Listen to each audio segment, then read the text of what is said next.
আগেও বলেছি, আল্লাহ যেন এই ধরনের গান যেন আমার কোনোদিন লিখতে না হয়, গাইতে না হয়।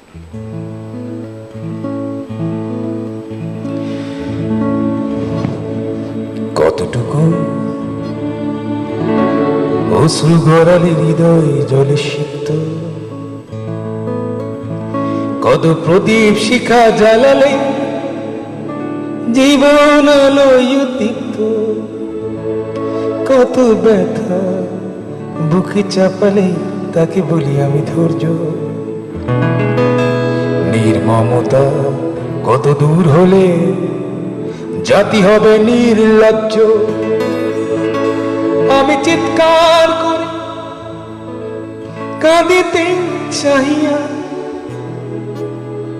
করিতে পারিনি চিৎকার। আমি চিৎকার করে কাঁদিতে